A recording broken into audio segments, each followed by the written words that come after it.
Uh, in the last lecture, we have discussed about scalar product or dot product, right?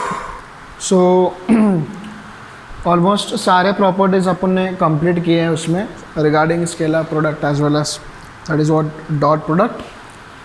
In this today lecture we will see some more examples based on dot product, and also we will start with our last topic of vectors, that is a cross product, okay, which is very important. So write down one question.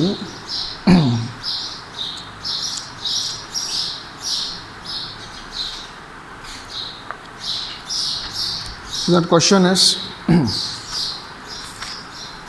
yeah. So in the question it is given that कि if a bar is equal to, it is given m into b bar plus c bar. If a bar is equal to m into b bar plus c bar, then scalar m is what? M is equal to what? So we have options like a dot b minus b dot c upon b square, c dot b minus a dot c upon a square, c dot a minus b dot c upon c square, a dot b minus b dot c upon a square, right? So to find m is associated with vector b bar, right? So m is associated with vector b bar, that we have to see. So I will write a bar is equal to m into b bar plus c bar, m into b bar plus c bar. So इसमें m का value अगर मुझे find out करना है तो m into b bar is equal to क्या होगा, ए बार minus सी बार. सी बार को मैंने यहाँ पे ट्रांसफ़र किया है, राइट?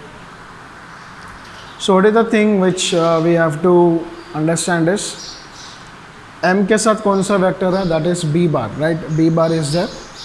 सो बी बार को इस ऑप्शन के साथ अगर देखोगे, एक ए स्क्वायर दिख रहा है, एक सी स्क्वायर दिख रहा है, ए स्क्वायर दिख रहा है, बी स्क्वायर दिख रहा है. बट अपने को पता है बी स्क्वायर, ए स्क्वायर, सी स्क्वायर कब होगा? When p vector is multiplied with p vector, then you will get p square, right? So same logic we have to use. When b vector is multiplied with b vector, you will get b square, right? तो मैं क्या करूँगा, दोनों side पे LHS और RHS में b vector के साथ डॉट प्रोडक्ट निकालूंगा मैं, okay? Like m into b vector dot b vector is equal to a vector dot b vector minus c vector dot a vector, okay? So we know b dot b because these are the same vectors, it gives b square. ये तो same रहेगा a dot b minus c dot a. तो m is equal to क्या होगा, a dot b minus c dot a divided by b square, okay? That is the value of m. So कौन सा option match हो रहा है, b square. a dot b minus c dot a, that is c dot b ना, multiply by b, okay, upon b square, option A. So this is the approach. ये approach आपको पता होना चाहिए dot product के साथ कैसे खेलना है आप लोगों को, okay? So we'll solve one more question based on this dot product.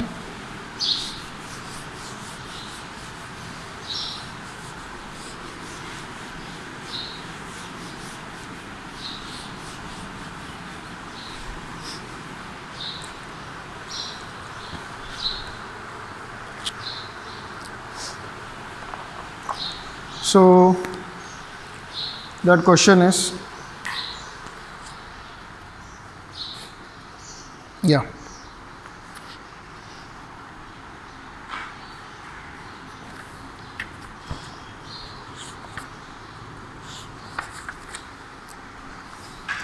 if theta is the angle between unit vectors a bar and b bar, then question is, if theta is angle between two unit vectors a bar and b bar.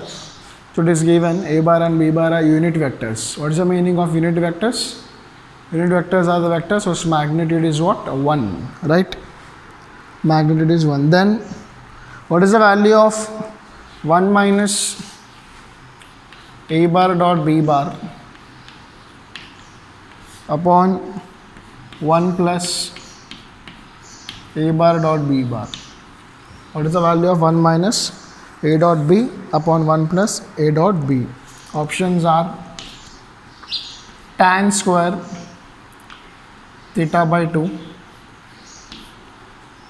okay, sin square theta by 2, cot square theta by 2,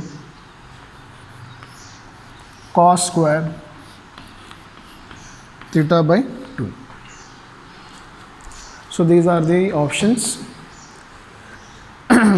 Okay, so we'll use the formula of dot product, that is 1 minus a bar dot b bar upon 1 plus a bar dot b bar is equal to, we'll use dot product formula.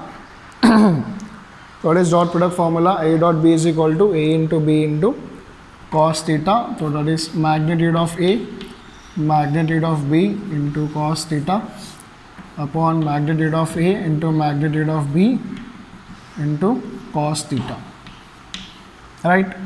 Simply we have substituted the dot product formula, right? Then uske baad, what is the given in the question? It is that they are both are unit vectors. What is the meaning of unit vectors? Uska magnitude kya hoga? It is 1.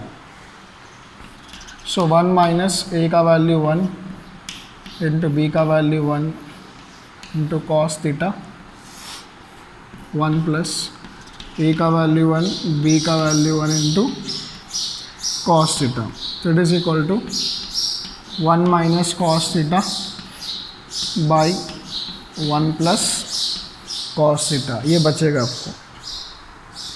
तो if you remember, जैसे आपने basics पढ़ाया था trigonometry functions, और मैंने बोला इसको हर एक चैप्टर में ये बेसिक्स अपने को यूज़ होंगे. तो इन द सेम वे फिर से यहाँ पे ट्रिग्नोमेट्री फंक्शन आ गया. तो उसमें डबल एंगल फार्मूला में एक फार्मूला था ये वाला, 1 प्लस cos 2 थीटा, और एक था 1 minus cos 2 theta. 1 plus cos 2 theta is equal to 2 cos square theta. 1 minus cos 2 theta is 2 sin square theta. Okay, what is 1 plus cos 2 theta? 2 cos square theta. 1 minus cos 2 theta is 2 sin square theta, right? So see here it is angle 2 theta, और तो यहाँ पे angle कितना दिया है? Theta. मतलब exactly उसका आधा है. 2 थीटा रहेगा तो थीटा आधा लेने का. तो यहाँ पे ऑलरेडी एंगल कितना है? थीटा है ना, तो उसका आधा कितना हो जाएगा? Theta by 2. ओके, तो वो वाला फॉर्मूला यहाँ पे यूज़ करेंगे. 1 माइनस कॉस थीटा, मतलब ये वाला 2 साइन स्क्वायर थीटा, मतलब 2 इंटू साइन स्क्वायर, यहाँ पे एंगल कितना? थीटा, उसका आधा हो जाएगा theta by 2 divide by 2 into 1 plus cos theta. 1 plus cos theta का फॉर्मूला क्या है? 2 कॉस स्क्वायर थीटा, बराबर. तो उसका आधा हो जाएगा ना, तो 2 into cos square theta by 2. 2 cancel होगा. थीटा बाई 2 कैंसिल नहीं होगा क्योंकि ये एंगल है. एंगल्स हमेशा कैंसिल नहीं होता है उसमें. Okay, sine square upon cos square क्या होता है? और ये sine theta upon cos theta. Sine theta upon cos theta is tan theta. तो ये इट स्क्वायर है ना, तो you will get answer as tan square theta by 2. tan square theta by 2. That is your final answer. So it matches with option A.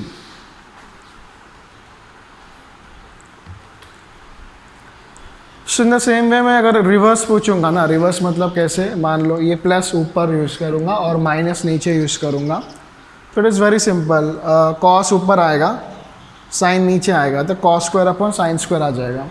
तो cos square upon sine square क्या हो जाएगा, cot square theta by 2 हो जाएगा, बराबर. सो ऐसा आएगा तो टैन स्क्वायर आएगा उसका आंसर. प्लस ऊपर और माइनस नीचे आया तो उसका आंसर क्या आ जाएगा, cot square theta by 2, right.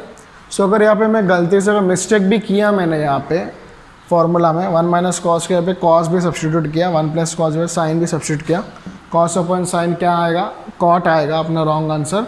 लेकिन वो रॉन्ग आंसर भी इधर मैच होगा, देखो ऑप्शन में वो भी ऑप्शन है. सो अब जो भी स्टेप पे मिस्टेक करने वाला हो वो ऑलरेडी उनको पता रहता है. फिर आप मिस्टेक करने के बाद आपको जो आंसर आएगा ना वो आंसर भी इसमें रहता ही है उसमें. Okay,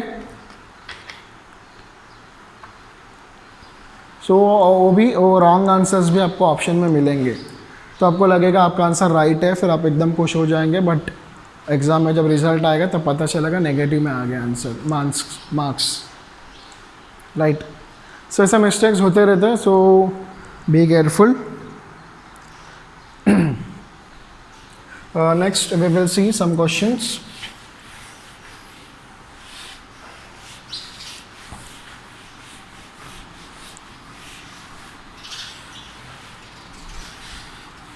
Okay, so let's learn one more question. For example, it is given if the two vectors are perpendicular to each other, then what is the value of A? Question में दिया ये दोनों vectors, that is one is given A bar is A I cap plus A J cap plus 3 K cap, and B bar is given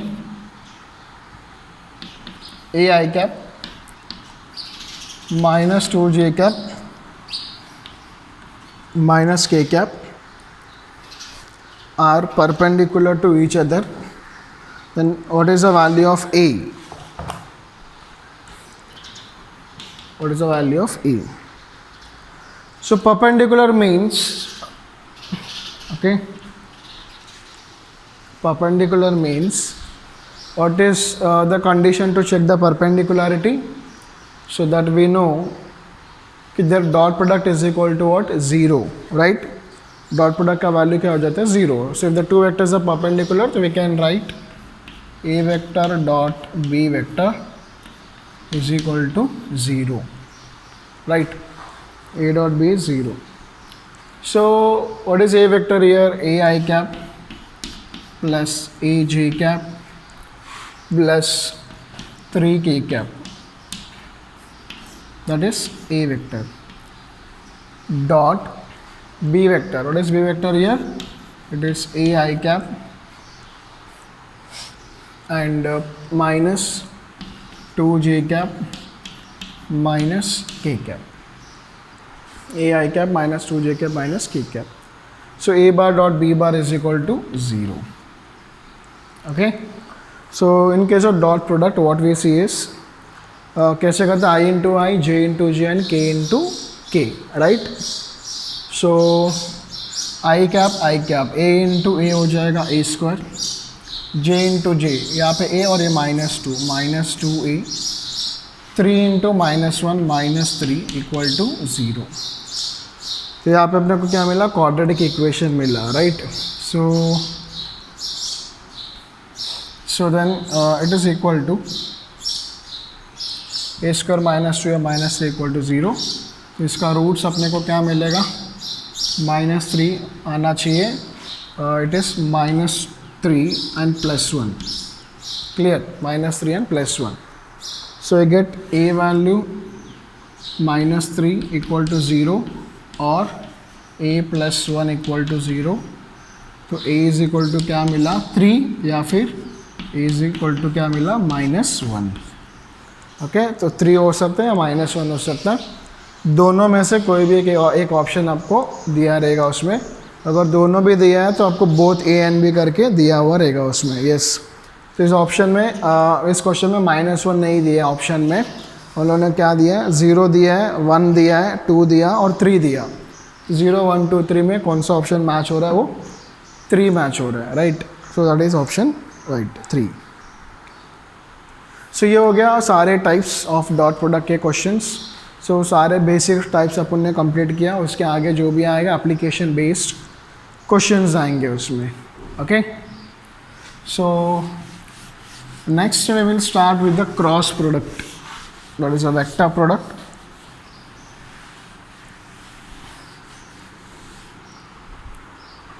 Right, vector product.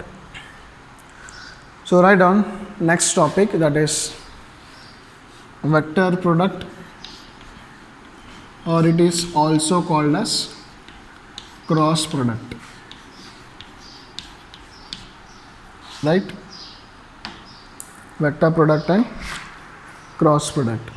So this is the second type of product of vectors. इसमें क्या होगा, 2 vectors को multiply करेंगे अपन, तो दोनों vectors का multiplication का answer भी क्या आएगा, वेक्टर क्वांटिटी आएगा उसमें, okay. So that is a vector product. You can write the definition लिखना वेक्टर प्रोडक्ट का।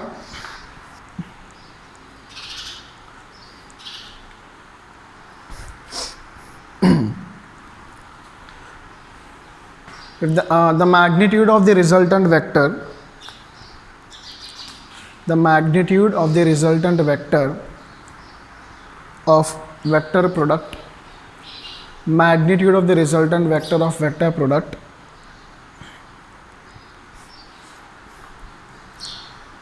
resultant vector of the vector product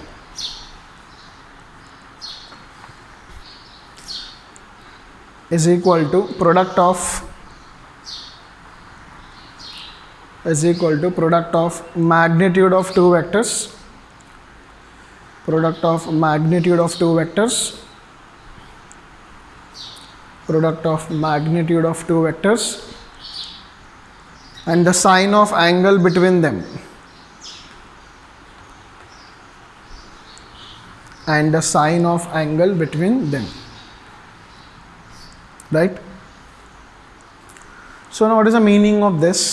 देखना इसमें, तो 2 वेक्टर्स को अगर मैं मल्टीप्लाई करूँगा p बार एंड q बार, तो इसका जो मैग्नीट्यूड आएगा, मतलब ये रिजल्टेंट है, p cross q is a resultant, तो उसका जो मैग्नीट्यूड है, मॉड साइन में लिखा मैंने, is equal to magnitude of p and magnitude of q into sine theta, where theta is angle between 2 vectors. So मैंने यहाँ पे लिखा मैग्नीट्यूड, तो इस फॉर्मूला से अपने को फिर से क्या मिलेगा, सिर्फ मैग्नीट्यूड ही मिलेगा अपने को, डायरेक्शन नहीं मिलेगा उसमें, ओके। सो डायरेक्शन के लिए क्या करेंगे, we use direction of resultant find करने के लिए what we use right hand screw rule. We have right hand screw rule, okay. So to determine the direction of resultant we use right hand screw rule. So magnitude का तो अपने पास idea है, p cross q कैसे निकालना है, p into Q into sine theta करेंगे अपन, फिर direction कैसे निकालना है, राइट हैंड रूल में आपको एक्सप्लेन करता हूँ उसमें, okay. So for example if these 2 are vectors p bar and q bar, these are the vectors p bar and q bar, this is p bar, this is q bar. अभी मुझे क्या find out करना है, p cross q find out करना है, तो अपना right hand जो है ना p के ऊपर रखो, p के ऊपर रखो और उसको रोटेट करो अप टू q तक, p क्रॉस q ऐसे। तो उसको मैं जब p से q तक रोटेट करूँगा, what is the thumb direction, upward, right, what is the thumb direction, upward. So this direction is the direction of resultant vector, मतलब जो रिजल्टेंट आएगा, आंसर वेक्टर आएगा, उसका डायरेक्शन ये होगा ऊपर। तो ये जो वेक्टर है ये p को भी परपेंडिकुलर है और ये q को भी परपेंडिकुलर है, मतलब अपने को आंसर जो मिलेगा किसमें, वेक्टर प्रोडक्ट में, वो आंसर हमेशा दोनों वेक्टर्स को परपेंडिकुलर ही रहेगा हमेशा। सो अभी मैंने क्या किया, p क्रॉस q किया, अगर मुझे उल्टा करना रहेगा तो मतलब q क्रॉस p करना रहेगा तो ऐसे रहेगा, q cross p, this is q vector और उसको मैं रोटेट करूँगा p तक, तो Q क्रॉस P ऐसे हो जाएगा, तो Q vector cross P vector, तो टर्म किधर आ रहा है, डाउनवर्ड, तो Q क्रॉस P करूँगा तो रिजल्टेंट का डायरेक्शन क्या हो गया, डाउनवर्ड। तो जैसे क्लियरली आपको पता चल रहा है P क्रॉस Q ऊपर आ रहा है और Q क्रॉस P नीचे आ रहा है। It means what is your conclusion, the conclusion is कि in this case P bar cross Q bar का जो डायरेक्शन है that is not equal to Q bar cross P bar. समझा, मतलब P क्रॉस Q और Q cross P ये दोनों same नहीं होता है, भले ही दोनों के लिए ये वाला फॉर्मूला सेम है P into Q into sine theta, था मैग्नीट्यूड सेम हो सकता है। ओके, मैग्नीट्यूड सेम हो सकता है, मतलब सेम है, P क्रॉस Q सेम है Q क्रॉस P का मैग्नीट्यूड, बट डायरेक्शन के हिसाब से देखेंगे तो एग्जैक्टली कैसे अपोजिट है, अगर एक ऊपर है तो एक नीचे होगा, एक लेफ्ट है तो एक राइट होगा। सो जब भी दोनों का डायरेक्शंस अपोजिट होते हैं, मतलब two vectors equal in magnitude opposite in direction होता है, उसको नेगेटिव वेक्टर बोलते हैं अपन, बराबर। मतलब मैं इसको ऐसे लिख सकता हूँ ये स्टेप को कि P bar cross Q bar को it is negative of Q bar cross P bar, बराबर ना, एग्जैक्टली अपोजिट है वो। So this negative sign indicates कि ये दोनों वेक्टर्स का डायरेक्शन क्या है, अपोजिट। सो जब भी वेक्टर्स में माइनस साइन यूज होता है ना, तो उसका मीनिंग क्या होता है कि वो दोनों वेक्टर्स का direction is opposite. Okay, so this is your this formula is to find magnitude and direction के लिए use right hand screw rule। Resultant जो भी आएगा वो हमेशा P बार और Q बार दोनों को परपेंडिकुलर रहेगा। P क्रॉस Q करूँगा तो Q क्रॉस P करूँगा, दोनों अपोजिट डायरेक्शन में आएंगे हमेशा, समझ में आया। So that's all for today. In the next lecture we will discuss more related to the properties of a vector product. Thank you.